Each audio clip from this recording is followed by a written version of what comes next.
Hey guys, welcome back to the Stretch Mobility Coaching Podcast. And I am Kim Nartker, your host. And I am coming to you today from inside the studio. And I want to talk about the shoulder. And I want to talk especially about the rotator cuff and how it's not the problem. And here's what is actually happening in your shoulder. And I want to connect that to your upper back and what your upper back has to do with your rotator cuff. Okay, so your shoulder is losing end range of motion right now. You can't feel it happening. Your joint capsule is tightening up and restricting, and the nervous system is causing this. And the muscles that support your shoulder joint, they're not activating anymore. They're actually shutting down. And the space inside where the bone is, which is your shoulder joint that I'm referring to, and up here, is actually getting smaller. You have been told to stretch your shoulder. You have been told to do external rotation exercises, internal rotation exercises. YouTube has shown you to go through countless ways of strengthening your rotator cuff muscles. And you've seen the top 3 exercises for shoulder pain, and all of those give you instant results. And many of them have worked for a while, and then something happened and you're right back where you started. That stiffness is there again.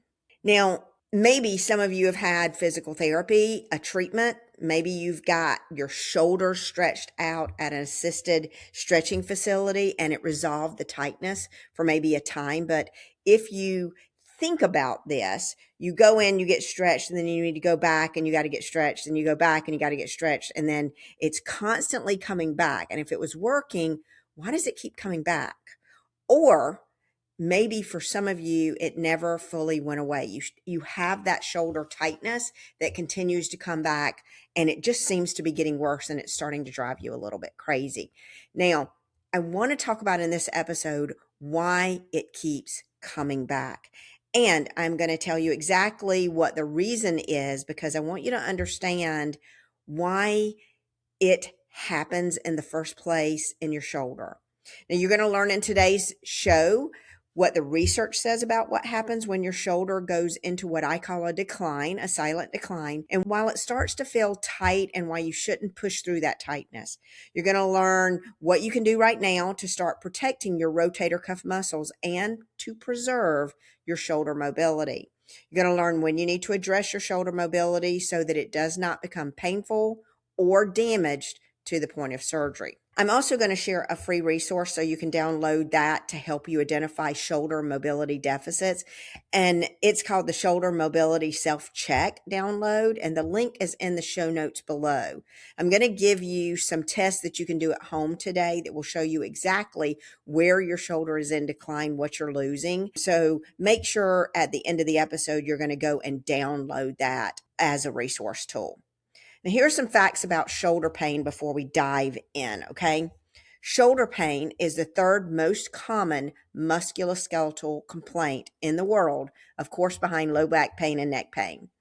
Up to 70% of people will experience some sort of shoulder pain that is significant enough to interfere with daily activities at some point in their lifetime. 4 million Americans seek care for shoulder problems every year. And there is an area linked to why your shoulder is causing this pain signal, in most cases goes untested. And we're going to dive into all of that right now.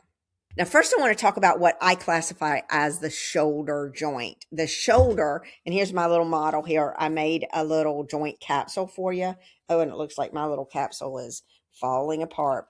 I can't really find any good stuff to show you what a joint capsule is. So this is the scapula, this is the clavicle, and this is the humeral bone, and this is the humeral head, okay? Now, the shoulder is the most mobile joint in the human body, and it is also the most unstable joint. The shoulder joint is the humeral head that sits inside this glenoid fossa here. It has a capsule that surrounds the joint here, and the capsule, its purpose is to protect the shoulder bone when it moves. And a healthy joint capsule, doesn't look like this. It isn't all torn like this, okay? Healthy joint capsule allows your shoulder to move in all end ranges of motion freely and smoothly. Now, this joint can move in more direction than any other joint in the body. And to get that range of motion, the shoulder actually has to sacrifice stability. Your shoulder is held together almost entirely by the muscles and the soft tissue around it. And when these muscles are shut off, then that's when you're going in and having to continue to strengthen those rotator cuff muscles, okay? I call this joint capsule and the scapula, and of course these joints here with the clavicle. This ends up meeting with the sternum here. I call this the shoulder complex, and this is a shoulder system. Okay. Now let's talk a little bit more about the structure of the shoulder. The shoulder is actually four separate joints that work together. The glenohumeral joint, which is the head of the humerus inside the glenoid fossa. Okay. The humeral bone fits into the glenohumeral socket. The AC joint, or the acromioclavicular joint, is at the top of the shoulder right up here. And then you've got the sternoclavicular joint, which is here, which it meets your sternum right here. And then you've got the scapulothoracic joint, which is right here where the shoulder blade glides against your rib cage. Now, this glenohumeral joint is a ball and socket like the hip, but the socket in here is much more shallow than the hip in the pelvis. And the humeral head is like a ball, sort of, if you can, it's like it's sitting on a dinner plate, okay? It's just not as deep as your hip pelvis socket is, okay? And the labrum deepens the socket, but the primary stability is going to come from the muscles around this joint capsule.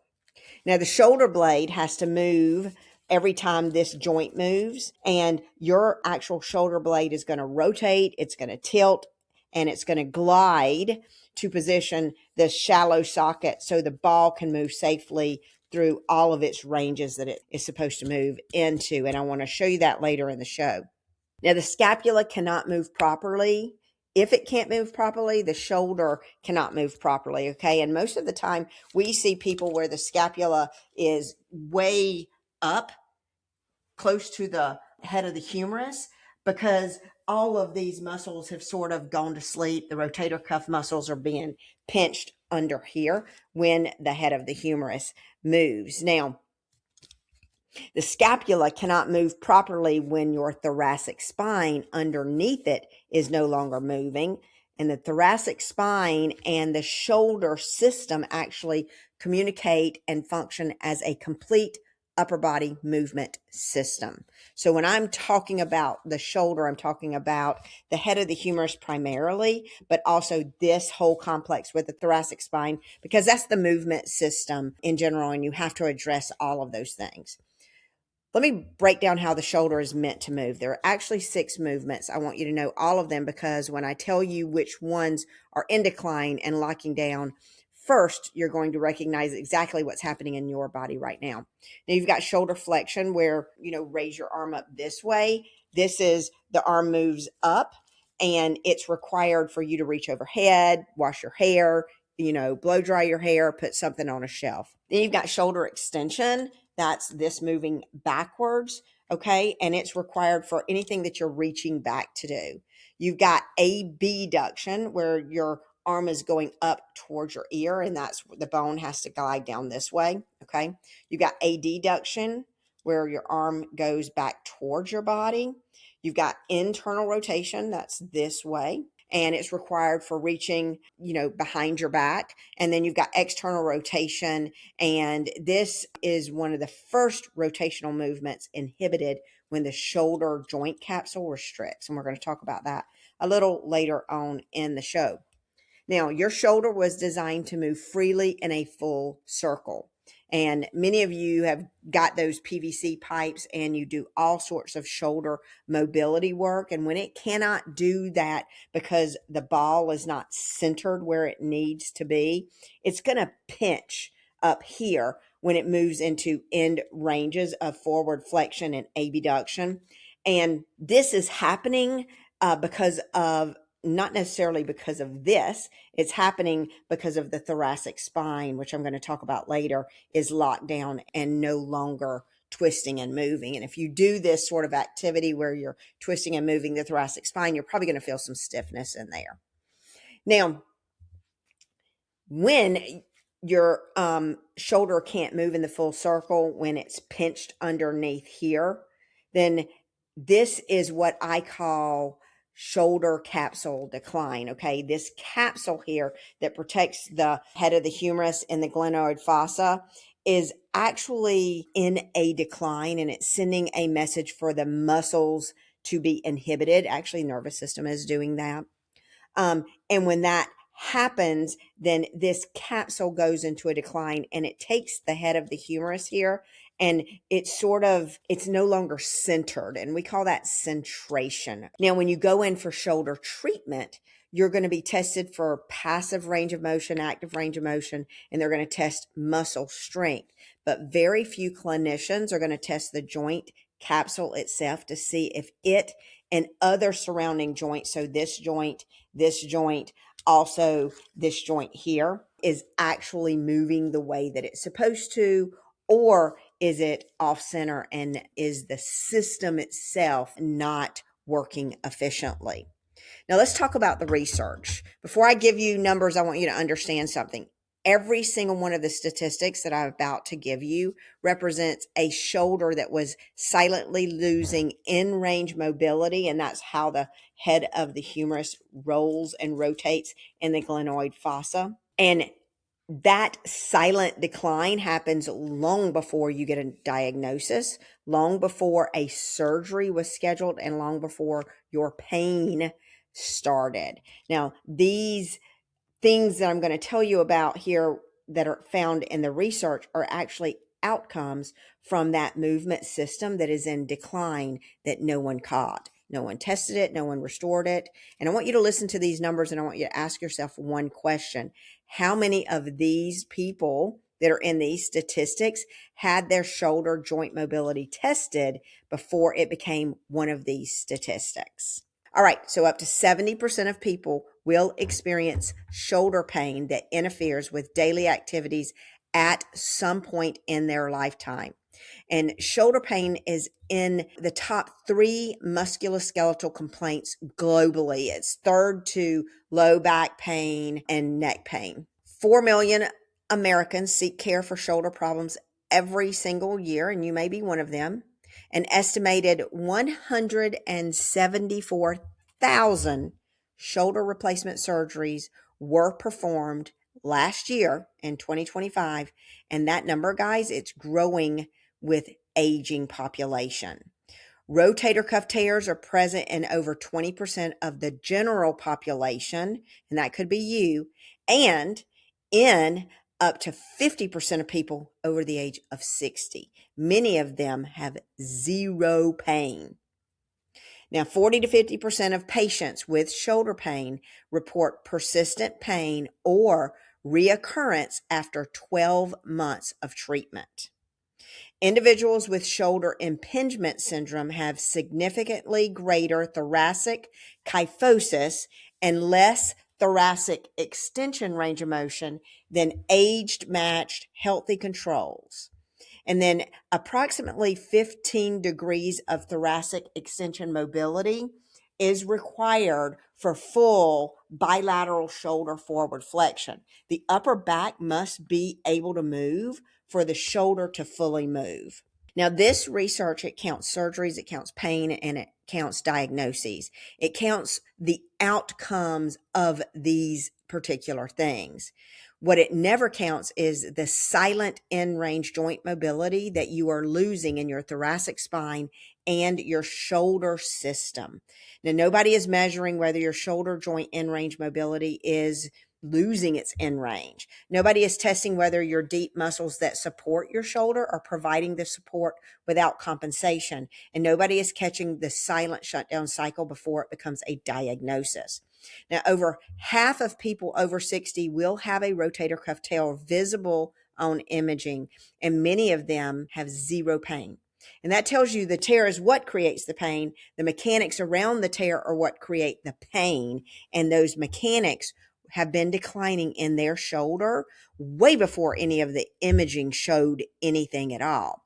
And 40 to 50% of people have persistent shoulder pain after treatment because the source was never addressed. And these treatments are typically massage, chiropractic care, physical therapy. A lot of people get acupuncture. Those things feel really good, but the capsule, the one that I built here, restriction, and the thoracic spine immobility was not tested. It was not restored, and the silent shutdown cycle just kept running. And I want you to understand that because that's the part that's important here. Now, a shoulder that is in that silent shutdown over time is going to become degenerative. And I want you to think back to the first time that you noticed your shoulder was tight. Maybe you were reaching for something on a shelf and you felt a catch or a snap and then it went away and maybe it felt better. Or maybe you were waking up struggling to find a comfortable sleeping position because you sleep on your side, or maybe you struggle with your arms or hands going numb at night when you sleep on your side.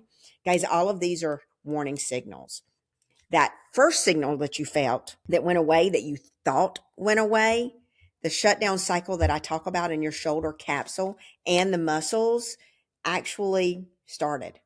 But you wouldn't feel it, and you're not going to feel it until you have pain. And everything we're about to talk about was already, if you're already having pain and you already have a tear, you already have degeneration, that silent shutdown cycle has been going on for a very, very long time. And the diagnosis that you end up with, that rotator cuff tendinopathy, the impingement, the bursitis, the frozen shoulder, the labral tear, guys, these are the end result of a shoulder joint system that quietly lost its end range mobility and was never restored. And the tendons and the bursa, the labrum, all of those are products of joint capsule restrictions that went untested, uncaught, and underneath all of that, the same cycle we've talked about with the hip and the foot in previous episodes is called the silent shutdown cycle. That medical term is arthrogenic muscle inhibition, or AMI. And it all starts with this joint capsule. Now, this isn't the only joint capsule. There's also a joint capsule here. There's one here. And then this is also a joint capsule, okay, underneath the inside of the scapula. The glenohumeral joint capsule tightens from repetitive posture. So sitting at your desk with rounded shoulders, looking at the screen, driving with your arms forward and slouched, sleeping on the same side every night and letting that shoulder move in. Poor upright posture, kyphosis, thoracic spine is no longer moving. The capsule is particularly prone to tightening in the posterior aspect. So we're talking about right in here. The thoracic spine is typically no longer moving. Now, the back of the shoulder capsule, so right here, this limits internal rotation, okay, and horizontal adduction. So this is internal rotation back this way, okay, and horizontal adduction, and it changes the resting position of the humeral head inside the socket. When this humeral head, when the capsule, look at this guy, it's in decline for sure, for those of you who are watching this. When the humeral head is in decline, it actually is no longer centered here in the glenoid fossa. It's actually a little forward and a little up.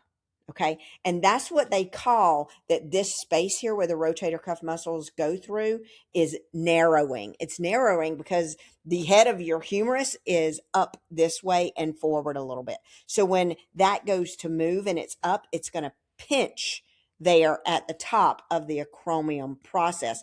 Now, a lot of doctors are going to go in there and shave that off, but it didn't fix the problem that this humeral head is no longer centered. And the muscles that move, this scapula is usually upwardly rotated, so it's usually up closer towards this area. The scapula joint here that we talked about that glides on the rib cage is actually no longer gliding. And because the thoracic spine is not moving, if it were here, then this whole system is moving when you raise your arm or when you go over this way or when you lift overhead, because this isn't going to move and it's not centered anymore. And that is what I call the compensation. Now, the nervous system is activating that silent shutdown, which is at AMI. The glenohumeral joint capsule restriction inhibits all of your rotator cuff muscles through what we call altered neural signaling. And when the rotator cuff muscles are inhibited, your large primary movers of the shoulders take over the stabilization role, okay? And that's when all of this moves together as a unit instead of this disassociating and moving the way that it's supposed to. And these larger primary muscles are your deltoid, which is in the front here, medial deltoid, posterior deltoid, the pectoralis, the latissimus. All of those muscles are going to shorten and tighten. And then they compress this subacromial space. And the narrow passage that the rotator cuff muscles must go, the rotator cuff tendons must go through, this right here, because the head of the humerus is not centered, it's now up a little bit and forward a little bit. Now, when that space is compressed, the tendons that are moving through it actually are pressed, and that's when we start shearing and tearing those rotator cuff tendons. That's when the rotator cuff starts to break down and tear. Now, the scapula here actually also loses what we call rhythm, okay? And in a healthy shoulder, the scapula has to upwardly rotate smoothly and consistently as your arm is raised up above your head or out to the side above your head. And this is called the scapulohumeral rhythm. And it's the mechanical movement that keeps the shoulder joint safe during any overhead movement. Then when the shoulder capsule restricts and the deep stabilizers, your deep rotator cuff muscles are inhibited, they're no longer activated, then your scapular muscles, the rotator cuff muscles, lose their timing and the scapula stops rotating upward. It actually gets stuck up here in an upward rotation. It's almost like the clock stops. And when that happens, this whole complex moves when your arm moves. And you can probably see mine because mine's a little tight. You can see it sort of moves up there because it's sort of stuck. And it's supposed to be more down towards the spine here, okay? So it's no longer gliding along the rib cage. It's no longer allowing the humeral head to rotate effectively because the humeral head is no longer centered in that glenoid fossa. When the scapula stops doing its job properly and that subacromial space narrows, when you elevate the arm, it's going to pinch those rotator cuff muscles.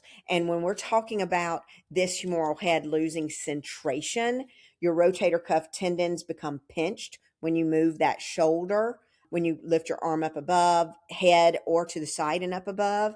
And then your shoulder bursa, which is outside here, becomes inflamed because everything's tight. This is when you start having a pain cycle. Here are the conditions that come from an unaddressed shoulder decline. And I want you to hear these as a sequence because that's what they are. One thing happens, the shoulder joint goes in decline, it sends the muscles in decline, and then the joints around that go into a decline too. And then way before you have a dysfunction, it's actually causing problems. So here are some conditions that come from unaddressed shoulder decline. Rotator cuff tendinopathy. These tendons are overloaded from compensation, and impingement from loss of this subacromial space. Again, head of the humerus is jammed up this way and forward, okay?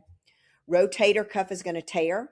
The end stage of that tendinopathy when the overloaded tissue finally gives way.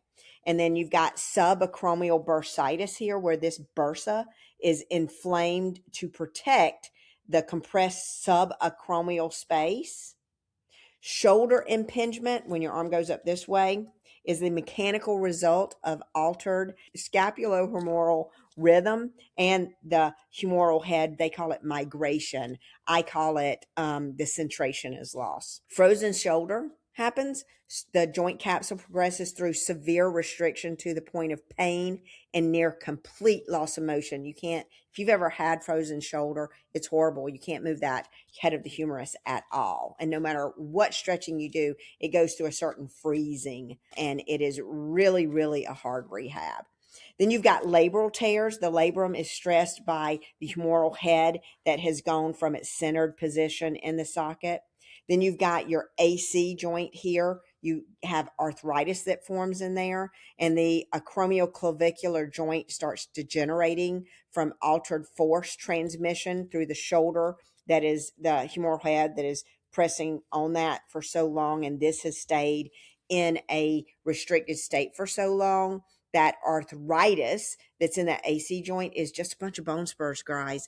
And if you've ever had a doctor tell you you have a bone spur and they need to remove it, the bone spur is coming from the fact that you are growing bone spurs to hold this joint tight because it's been restricted for so long, and it no longer has muscles that can hold it and stabilize it. Those muscles have been in a holding pattern for so long, they've actually lost muscle function, not just muscle strength. And that's key for you to understand as well. Now, frozen shoulder is the most important one to understand because it's the most preventable. The capsule freezes on a schedule. First, it restricts silently at stage 1. The muscles are going to inhibit at stage 2. The compensation builds at stage 3. The movement is going to change at stage 4. And then one day your shoulder completely freezes. And that is stage 5. And by the time it freezes, the decline has been running for years and years. Guys, testing this, just come in and let me see it. Testing would have caught this at stage 1. That is the entire point of what we do here at the Stretch Mobility Coach. Now, here's what you can do about your shoulder that is declining. And guys, if you're over 20, your shoulder is already in decline. I'm telling you, just come in and get tested. You'll be surprised. Even if you have no symptoms, do not wait for pain and all this stuff to happen, because it doesn't take very long for us to address it and get those joints to stay healthy, and so that you don't lose that musculature.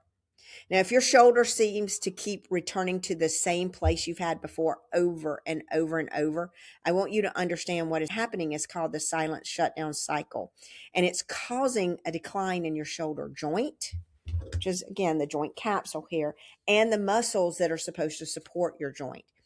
You have probably done some sort of rotator cuff exercises in your life, and you may have done physical therapy. You may have had an injection, and many of these may have helped you for a while, and then something happened and it seemed to trigger it and it come back again. Guys, it just never fully went away because this decline doesn't stop until you test it and address it.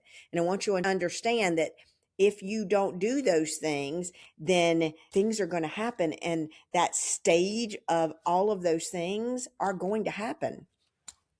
Now, here's what your shoulder is telling you right now if you have any symptoms at all. If you have an ache in the front of your shoulder when you reach overhead, that means the supraspinatus muscle, which is one of your rotator cuff muscles, is being compressed in the subacromial space because the humeral head has lost its centered position. And that catching or that clicking when you rotate your arm, guys, those are altered arthrokinematics. The ball is moving through a restricted capsule, and it is actually, when it's been restricted for so long, it can actually start to degenerate in there, okay? So it no longer glides cleanly in the socket. That loss of internal rotation, so that's reaching behind your back, is going to feel completely different on one side than it does on the other side. And the posterior capsule that we talked about here is tightening and going to pull the humeral head forward and upward. That inability to sleep on your side, the shoulder is in a position that loads an off-center joint, and the pressure is just, you lay on that side too long, it's going to cause a problem. The general tightness across the top of your shoulder and then into your neck, those muscles are compensating for these deep stabilizing rotator cuff muscles that have been shut down by the nervous system. Here is why rotator cuff exercises alone will give you temporary relief instead of a permanent resolution. Rotator cuff exercises strengthen muscles, but they leave the joint capsule restricted. And that is causing the instability completely intact because the restriction is a nervous system response. Okay. The nervous system is going to completely turn off and lock down the bone from moving and gliding. And then it's going to turn off all the muscles as well. Okay. So just strengthening those muscles is not going to reverse that action. Now, when AMI is present, the rotator cuff muscles are unable to fully activate and ignite, no matter how consistently you exercise them, because the nervous system is going to be the part that reduces it and turns them off and turns that signal off, and then causes the joint to be more and more restricted, and then causes, instead of this moving independently, then everything is moved. And then, thoracic spine also causes a component of that. Strengthening a muscle the nervous system has inhibited is going to only work temporarily until the shutdown cycle is so severe that you're going to have pain or degeneration. Now, the joint capsule has to be addressed first because the restriction is the neurological signal telling your muscles to shut down. And until that signal is altered, the exercises you're doing are actually fighting a system that won't override. Your system's going to override it over and over again. So you're not just getting older and losing the muscle strength of your external rotators. The system is actually turning that off. Now, I want to share some things with you. I had a client who came in. She was doing rotator cuff muscles, I think, for about 8 months, rotator cuff muscle strengthening. Did about 3 rounds of physical therapy, had 2 cortisone injections, and she was unable to sleep on her right side. She was unable to reach her arm overhead without pain, catching kind of at the top here. And she had been told her rotator cuff was inflamed and that she had inflamed bursa and that the bone spur was causing all of that. Now, we tested her shoulder and we found that the head of her humerus was no longer centered in the fossa. Her rotator cuff muscles were inhibited, and it was unable to activate all of those rotator cuff muscles because the joint was restricted. And nobody had ever tested this restriction. Nobody had ever unlocked it. And in 3 sessions of restoring that joint mobility, her sleep improved. In 6 sessions, she had full overhead movement back, and the exercises that she had been doing for 8 months actually started working again. Once the joint was back centered, the bone was back centered in the joint. Okay. Those muscles then we could activate and they started turning on and she was able to strengthen them. Her rotator cuff problem was a symptom. The untested joint capsule was the source, and we found it the first day that she came in. Now, here's what I want you to understand about rehabilitation. Rehabilitation is built to decrease the pain that you are experiencing in your shoulder. And in rehab, you're going to gain range of motion and your pain will improve and you will get stronger. But you will still have the silent shutdown happening in your shoulder joint capsule and in those muscles. And they're going to continue to be inhibited with the bone losing its centration. This is why after PT you lose what you've gained pretty fast. Now, the silent shutdown cycle does not stop without addressing the decline in the muscle and the joint. And rehab is not going to address that. They addressed your tendinopathy or rehab your shoulder post-surgery.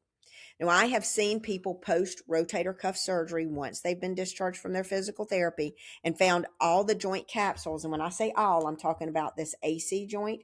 I'm talking about the joint capsule that surrounds the head of the humerus and as well as the scapulothoracic. All of those joints were still restricted and not doing what they were supposed to do. And their thoracic spine was also not moving. So symptoms post rotator cuff repair occur within the first year of that surgery. And after rehab, your shoulder will not recruit or activate the repaired rotator cuff that is being inhibited by a joint capsule that has been restricted and never unlocked.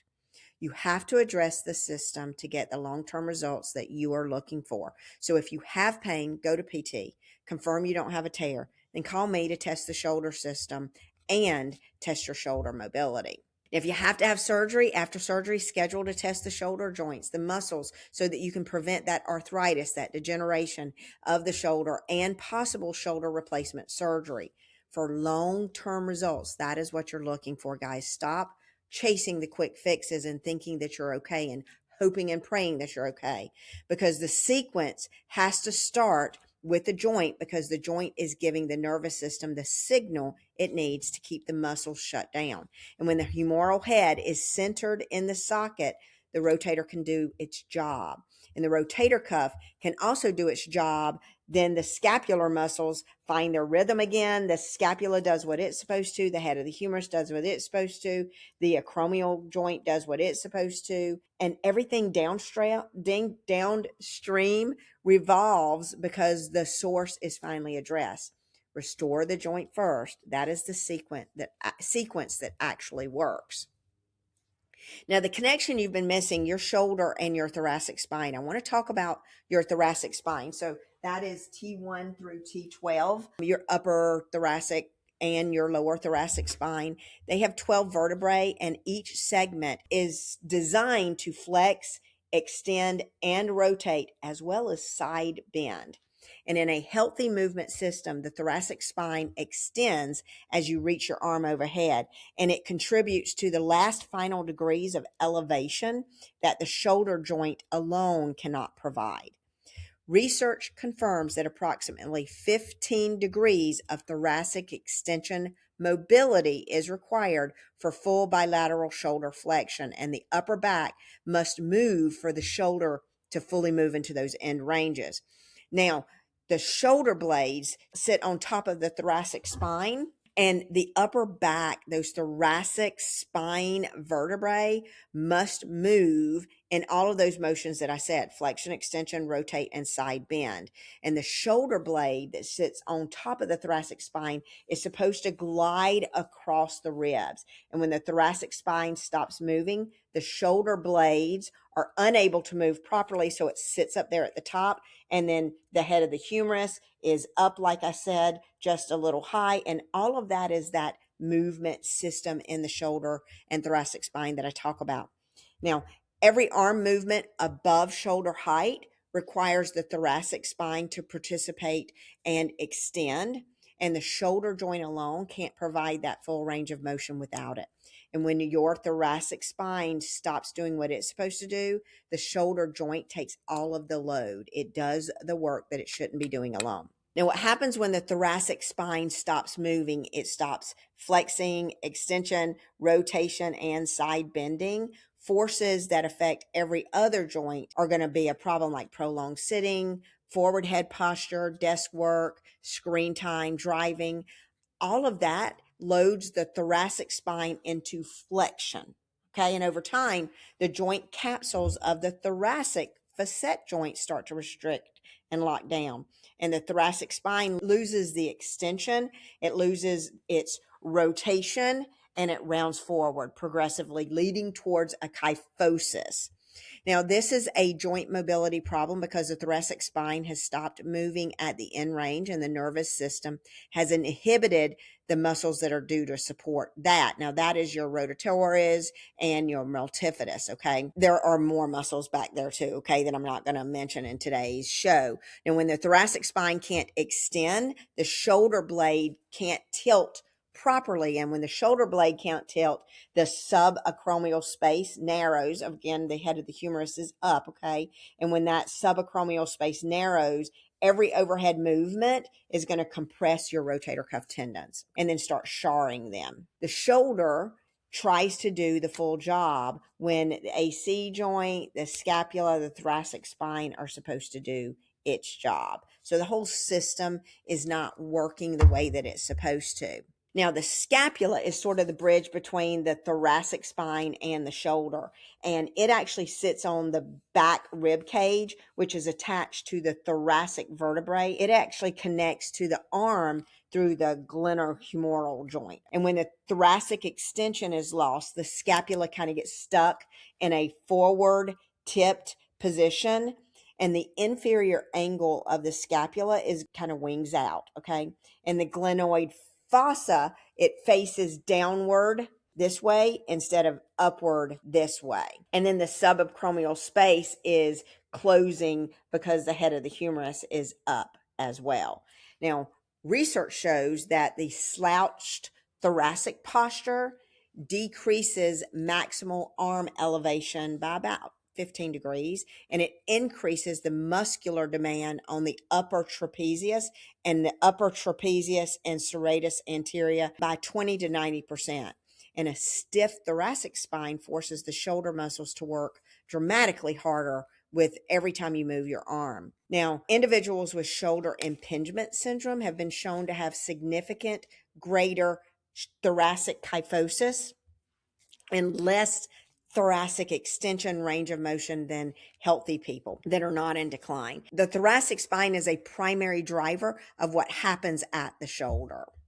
Now, the decline together, both the scapula and the head of the humerus decline, as well as the AC joint declines together. The shoulder joint capsule restricts here. Humeral head loses its centered position, and the rotator cuff inhibits through that AMI. At the same time, the thoracic spine loses its extension range. The scapula tips forward, and the shoulder blade loses its rhythm. And both are running in a silent shutdown cycle simultaneously, and the shoulder and the thoracic spine are both in that system that are affected. Now, when you treat the shoulder without restoring thoracic mobility, you're only treating half of the problem, because the thoracic spine is the foundation that the shoulder moves from. And when you treat the thoracic spine without restoring the shoulder joint capsule, then you're only treating half of the problem too. Both of these guys have to be tested. Both need to be restored, because both of them work together as an entire system. Now, here's what I want to take away from this information for you today. I want you to understand that your shoulder may be where you're feeling the problem, but wherever you're feeling it, there's so much more going on. Okay. And when you have an ache or a catch or a loss of range of motion at night, or whether you can't get comfortable when you lay down, your upper back is supposed to move every time your arm moves, and every single time. And for most people, it has completely stopped moving because the joints in the thoracic spine have never been tested and they've never been restored. So that thoracic spine movement is just very stiff. Now, when we test both the shoulder and the thoracic spine, we can see the whole picture. When we restore them, that is when you're going to see changes in shoulder symptoms like tightness actually cease to exist, because we're actually getting to what the problem is and why it's happening. Now, your shoulder was designed to allow you to reach overhead, to lift stuff overhead, to lift stuff out, to reach back. And right now, a part of that shoulder is not working the way that it's supposed to. And that means the joint capsules in your shoulder system are actually restricting, and the muscles are shutting down. The thoracic spine underneath it is no longer working. And every day that passes without you getting that test is a day that the shutdown causes more problems. And here's what I want for you. I want you to get your mobility health score for your shoulder. I want you to know your movement age. I want you to know exactly where the position of the head of your humerus is. And I want you to know if your thoracic spine is moving, because the window to restore what has been lost is open right now, and it requires you to test it and find out how much decline you have been in. So if you're interested and you're ready, book your Unlock a Healthy Joint Mobility session. That's your first session, and it will give you one thing that treatment will not give you. We're going to test the system underneath the symptoms. We're going to give you a score, a movement age, a clear answer to why your shoulder keeps having tightness and the problems keep coming back. Now, in the show notes below, I'm going to put a download for you for the shoulder mobility self-check. And before you leave the episode, go ahead and go down there, download that, and do those tests to see how stiff your joints are. Because when you know that, then you can make the changes that you need to make, and you can be in control. Guys, I want to thank you so much for joining me today. I hope you found this information helpful. I can't wait to see you in the studio to test your mobility health score.